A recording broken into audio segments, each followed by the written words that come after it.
Hello को लिख रहे, सिस्टर हेल को लिख रहे हैं कि मैं बोल रहा हूं अगले 50 साल में भारत की स्वाधीनता होगा, लेकिन तुम जैसा समझते हो वैसा नहीं होगा, अनकन्वेंशनल।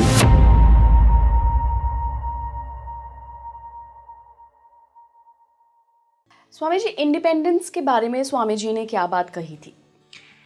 इंडिपेंडेंस ऑफ इंडिया ये स्वामी जी का बहुत बड़ा सपना था, और वो सपना जितना बड़ा देखते थे, जितना बड़ा वो सॉल्यूशन भी निकालते थे, लेकिन देखते थे कि ये भारत तैयार ही नहीं है, इतने गुलामी कर रहे, इतने आनंद से गुलामी कर रहे सबका कि तैयारी नहीं है। तो वो एकदम ये असहनीय हो गया पहले उसका। उसके बाद उसने देखा कि जैसे हम सोचते हैं ना, कन्याकुमारी में वो बैठे थे, तो वो खुद का साधन नहीं था, वो देश की साधन था। पूरा भारत को देख रहे हैं कि इस भारत जिसको कीचड़ समझते हैं, पराधीन समझते हैं, उसका महानता एक तरफ है और एक तरफ उसका पराधीनता है, उसका ऋषिगण एक तरफ है और उसका दलित अवस्था एक तरफ है, लेकिन एक ही है, उसको कैसे जगाए। He meditated on India only, that was ध्यान उसका, कन्याकुमारी का ध्यान। उसके बाद उसका एक वर्ड आता है, I hit upon an idea, एक मतलब लगाया मैंने, क्या, मैं विदेश जाऊंगा और वहाँ जाके मैं बोलूँगा। ये दिव्य एक संदेश भी था, एक भविष्यवाणी भी था, उसका भी इच्छा था। And what about the prediction जो उन्होंने आज़ादी को लेकर करी थी? तो उसके बाद पहली बात था, एक क्रांतिकारी ने बोला, स्वामी जी आप आज़ादी दे दो ना, आप तो इतने शक्तिमान हो। तो पहले बोला कि कल ही तुमको आज़ादी दे देंगे, तुम रख नहीं सकोगे। बाद में वो बोलता था, हेल को लिख रहे, सिस्टर हेल को लिख रहे हैं कि मैं बोल रहा हूँ अगले 50 साल में भारत की स्वाधीनता होगा, लेकिन तुम जैसा समझते हो वैसा नहीं होगा, अनकन्वेंशनल। तो 50 साल गिन लो, 46 होता है, 47 की 15th मीन्स पूरा 50 साल लगभग। और स्वामी जी बोला करता था कि पूरा अंग्रेज लोग एक एक सर को ढूंढ रहा है, लेकिन पकड़ नहीं पा रहा है, क्योंकि his influence was so under current।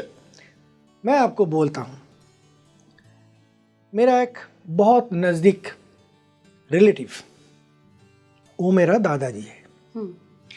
वो स्वाधीनता संग्राम किए थे। मैं भी तो साधु बनने की सोच रहा हूँ, मैं कॉलेज स्टूडेंट हूँ। तो मैंने देखा दादाजी का जो मकान, मेरा ग्रैंडफादर, माँ की पिताजी, बहुत बड़ा मकान था, 4 मंजिले मकान, बहुत बड़ा। और वो माता, मेरा माँ, मेरा जो मौसी थे, वो 4 थे।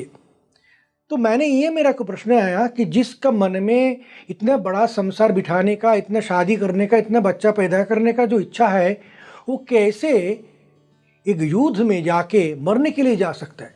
वो तो पहले से घर बसाने का कोशिश करेगा। जो खुदीराम बोस वगैरह थे, वो तो थे ही ऐसा उड़ता हुआ, तो वो चला गया, ठीक है। लेकिन ये जो संसार बसाने वाला आदमी है, वो कैसे एक गोली के सामने, एक कमान के सामने जा सकता है? किसने भेजा था उसको? इसके भेजना बहुत दुष्कर है, क्योंकि वो जल्दी ही उसको जिंदगी ढूंढ लेगा, सीधा जिंदगी ढूंढ लेगा। मरने कौन जाएगा? तो मरने का, जीवन नुछावर करने का साहस किसने दिया? मैं ये प्रश्न पूछा मेरा दादाजी से, कि किसने तुमको अनुप्राणित किया था? अनुप्राणित किया था, प्रेरित किया था? तो दादाजी बहुत कम बोला करते थे, तो उसने चुपचाप बैठ गए। मैंने दोबारा पूछा, बोल नहीं रहे। तो हम लोग जो इतिहास पढ़े, मैं वही बोलना शुरू किया। क्या नेहरू जी ने किया, क्या गांधी जी ने किया, क्या तिलक जी ने किया, क्या सूर्य सेन ने किया, जितना हम सुना करते थे, पढ़ा करते हैं अभी इतिहास में, जैसे मानते हैं ये लोग किया था, ऐसा हमको लगता है पढ़ के। तो उसने बोला, 2 बार 3 बार बोलने के बाद वो थोड़ा गुस्सा होके बोले, तुम क्या पढ़े हो, हम नहीं जानते। हम लोग किसी को नाम तक नहीं सुनता था। हमारा एकमात्र अनुप्रेरणा था विवेकानंद, और कुछ नहीं था। मैं ये चीज़ और एक को पूछा था अलग में जाके, काशी में जाके, उसका 90 साल उम्र था, 90s में। तो वो सुआ था, एकदम बीमार थे। तो मैंने बोला, हम तो ये पढ़ते हैं फलाना फलाना ने हमारे देश को स्वाधीनता दिलाए। तो मानो वो शायद 1-2 महीने बाद खुद ही उठ के बैठा, पहली बार लाल हो गया गुस्सा में। ये मेरे को बोला था, हम लोग जिंदा है तब भी ये गलत चीज तुम पढ़ते हो। तो स्वाधीनता का जो अंडर करेंट ब्लड था वो था विवेकानंद। सबके हाथ में एक किताब, या तो कोई चिरकुट या तो कोई बात, और अरविंद तक सबके पास पीछे। अरविंद को जब पकड़ा गया था तब उसके पास कुछ नहीं मिला, तो देखा दोनों ऐसे मिट्टी की ऐसा बोम जैसा कुछ रखा है। तो बोला ये क्या है, ये तो कुछ होगा, कोई इग्नाइटिव चीज होगा, इग्नाइटेबल चीज होगा, कोई इन्फ्लेमेबल चीज होगा। तो अरविंद ने भी मजाक से बोले छुओ मत, वो बोम है। तो बोले क्या बोम है? तो बोला कि ये दक्षिणेश्वर की मिट्टी है, ये है बोम। तो हमारा बाद में स्वामी विवेकानंद और रामकृष्ण परमहंस के अगेंस्ट में खिलाफ में सामन भी निकला था, इसको पकड़ के लाओ। और जिसको स्वामी विवेकानंद दिखता था हाथ में, उसको भी पकड़ दिया जाता, तुम ऐसे ही होगा शायद। सो ही वॉज सॉर्ट आफ्टर, सब ढूंढ रहे लेकिन पकड़ नहीं पा रहे, तो साबुत नहीं है, कुछ नहीं है। तो वो लोग भली भांति जानते थे कि जो आग देने का काम किया वो स्वामी जी ने किया सब में। और स्वाधीनता देना भी स्वामी जी के लिए बड़ी बात नहीं थी, लेकिन उसका मानना था ये महान चीज़, ये महान भारत कब आएगा।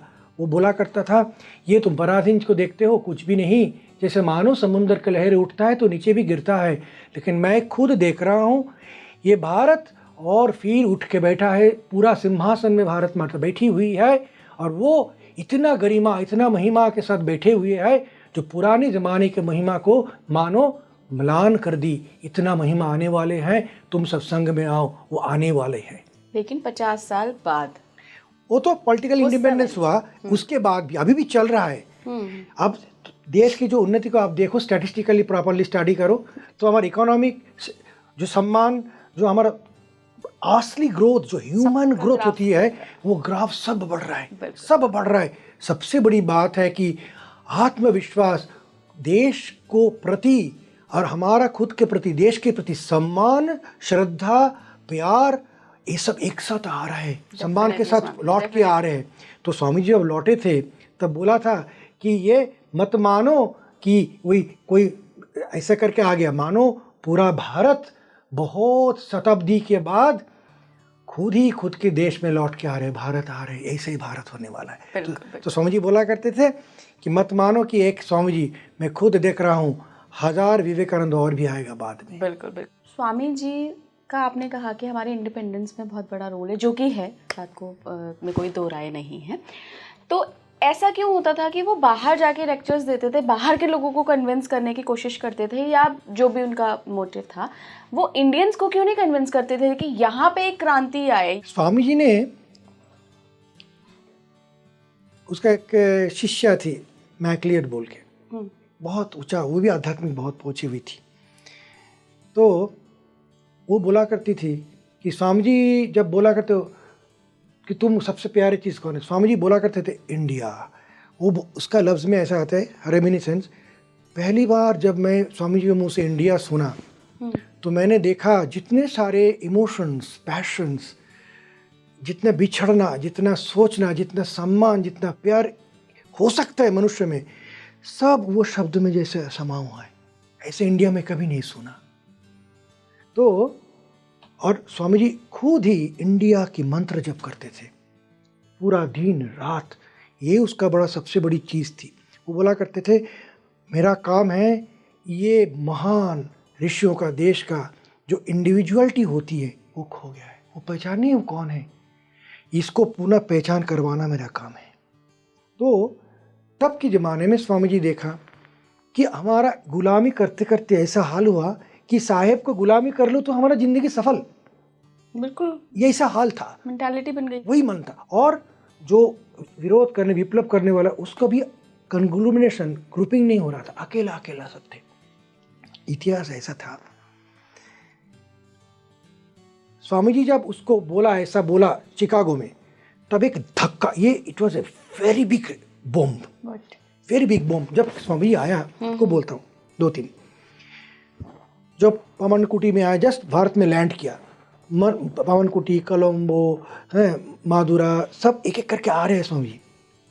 डिस्क्रिप्शन इज देयर कि इतना भीड़ बोले 20 से 30,000 लोग एक साथ इकट्ठा होते हैं, पैर में आदमी झूला रहता है देखने के लिए। कहाँ से आया, कौन खबर दिया? और उसमें बहुत सारे लड़का था जो स्वामी जी को सुन रहा है। ऐसा बहुत लोग है, एक बार सुना तो आग जल गया उसका। यही आदमी हम ढूंढ रहे थे। तो वो भी धीरे धीरे इकट्ठा होने लगा स्वामी जी की तरफ। और स्वामी जी को जो बात वो सुन रहे थे कि मानो खुदीराम बोस, एक बात सुना कि तुम देश के लिए बलि स्वरूप हो। एक बात चढ़ गया पूरा एकदम फांसी में। कौन हो? स्वामी जी बोले लगाओ फांसी। तो कभी नहीं देखा कि हंसते हंसते फांसी जाते। कन्हैया लाल दत्त जब वो जेल में थे, स्वामी जी का पूरा चीज बोल रहे, तुम अमृत का संतान हो, कुछ नहीं होगा, क्या मारोगे मेरे को? तो इतना डर गए साहब लोग, बोले ये कौन है भाई? तो बोले और कोई कन्हैयालाल है क्या ऐसा? बोले हम सब कन्हैयालाल है, दिक्कत मत है। ये दूसरी। तीसरी बात है हेम घोष। वो लोग तब बिखरा हुआ था। तो स्वामी जी को जब ढाका में आए तो स्वामी जी को मिलने गया। जब मिला, देख के 2-3 बात सुना, एकदम चेंज हो गया। तब न्यू बंगाल गठन हुआ। जब हमारा प्रीतिलता वादेदार थी, उसको जब फांसी लटकाया जाएगा तो देखा कि अंदर से स्वामी जी का कोट्स निकल रहे हैं। तो अंग्रेज ने समझ में नहीं आ रहे कौन है ये, सबको कौन चला रहे हैं। तो वो उसका जो जासूस लगाया उस पीछे बहुत अच्छा करके, तो उसका निष्कर्ष ये था ये स्वामी विवेकानंद बोल के कोई है और रामकृष्ण परमहंस बोल के कोई है। ये सबसे भड़का हुआ चीज़ है, सबसे भड़क रहा है, इसे भड़का रहा है। जब उसको ऐसे महसूस हुआ तब रामकृष्ण परमहंस 20 ईयर्स बैक वो शरीर चला गया, तब उसका पहचान हुआ। और बेलूर मठ के ऊपर सबसे बड़ा शिकंजा आया कि वो जो स्वाधीनता संग्राम कर रहे थे, इसमें कोई और भी जो चीज़ को अच्छा करके समझा, तो बोला कि हमारा जिंदगी नुछावर करना है तो उससे और भी सही बात है, हम सन्यासी बनेंगे। तो बहुत सारे आता था हमारा ज्वाइन एज ए साधु, कितने सारे थे। और स्वामी जी ये बोला कि तुम इतना गुलाम हो कि बाहर की आदमी, तुम बाहर से घूम के नहीं आए तो सुनते नहीं। ऑक्सफोर्ड ने बोला है, फलाना ने बोला है, अभी हम बोला करते हैं कहाँ पढ़ते हो? ऑक्सफोर्ड, हमारा जो अच्छा यूनिवर्सिटी है ना, कुछ नहीं। हमारा मन की जो विश करना, हम कुछ नहीं है, ये विश बनाना उसका प्लान था। They were successful in doing that till today. इसको हम कॉलोनियल मेंटालिटी बोलते हैं, कॉलोनियल बेंड ओवर बोलते हैं। तो अब ये भी जानते हैं कि एक जो उसमें एक शख्स था, उसमें नाम भूल रहा हूँ, ब्रिटिश पार्लियामेंटेरियन थे तब के ज़माने में 1935 और 36, और उसमें वो बोला था कि मैं पूरा भारत देश घूमा हूँ, एक भी गरीब नहीं है, एक भी झुटेरी आदमी नहीं है, एक भी कोई डकायत नहीं है उसमें, और इतने संस्कृति का ऊंचाई है उसका, उसको तुम राज नहीं कर सकते जब तक ना हम उसको समझाए कि तुम्हारा वो सभ्यता कुछ नहीं है और मेरा सभ्यता सब कुछ है, और वो हमारा जैसा होने में दिल जिंदगी नुछावर कर दे, तब तक तुम उसको नहीं। तब उसके बाद क्या हुआ? शिक्षा पद्धति उसको बनाया हुआ है। उसके बाद संस्कृति, उससे हम अभी भी चुनते जा रहे हैं, अभी लेते जा रहे हैं। तो इसको भुला देना, जब तक उसको इतिहास को, अतीत को, गौरव को भुला दोगे, तब वो तो ऐसे अनाथ हो जाएगा ना, तब तुम उसको कुछ भी करो। तो ये था। तो स्वामी जी बोले तुम उसको मुंह से सुनना चाहते हो ना, तो देखो कि वो मेरा प्रशंसा करेगा, तब तुम मानोगे ओ तब विवेकानंद ऐसा है। So it has to come through their mouth, he knew this secret. तो हम उसमें पत्थर फेंकेंगे तब तुम्हारा गाँव में शरीर में पत्थर लगेगा, नहीं तो तुम वो हमारा लड़का है क्या करेगा, अच्छा वो फलाना साहिब जैसा है, फलाना जैसा है, अब भी हमारा ये बेंड ओवर है, अभी इसीलिए हम बाहर जाते हैं। तो ये हमारा वर्चुअल डिपेंडेंस है, इंडिपेंडेंस नहीं हुआ अभी तक। तो स्वामी जी खुद बोला करते थे, स्वामी जी इंडिपेंडेंस दे दो। बोले हम सामने दिन में तुमको दे सकते, तुम रख सकते हो इंडिपेंडेंस। तो जब वो बोला 50 साल में इंडिपेंडेंस हो गए, जस्ट इट डिड इन 1997, 47 में हुआ, ठीक 50 साल बाद हुआ इंडिपेंडेंस। वो जो वो तो प्रेडिक्शन है ही है, लेकिन बात है कि भारत को वो बोला करता था कि कब भारत का जागरण होगा। बोला कर रहा कि जब हमारा युवक युवतियों ने ये अशिक्षित, मिथ्या बोलने वाला, गरीब, कीचड़ में रहने वाला, अज्ञानी भारत को, भारतीय को जी जान से प्यार कर सकेगा, उस दिन भारत का जागरण हो जाएगा। तो हमें, मुझे लगता है कि इस बार इंडिपेंडेंस डे पर ऐसा ही प्रेरणा चाहिए कि स्वामी जी को पढ़ेंगे और कुछ ना कुछ उनकी लाइफ से सीखेंगे, और जो ये देश की प्रगति है ना, इसमें कहीं ना कहीं योगदान देकर और आगे बढ़ाएंगे। एकदम, क्योंकि एक बात बोले जो इम्पोर्टेंट है, गंगा को हम छूना चाहते हैं, कैसे छूते हैं? कहीं पे जाके छू लेते हैं। हम तो गौमुख से एकदम गंगोत्री से गौमुख नहीं छूते। तो स्वामी जी को पढ़ना यानी कि उसको छोटा कोई एक लफ्ज भी ले ले, उसको जिंदगी में अपना ले, वही स्वामी जी में अपनाना हो जाता है। बिल्कुल। आप जुड़े रहिए स्पीकिंग श्री के साथ। नमस्कार।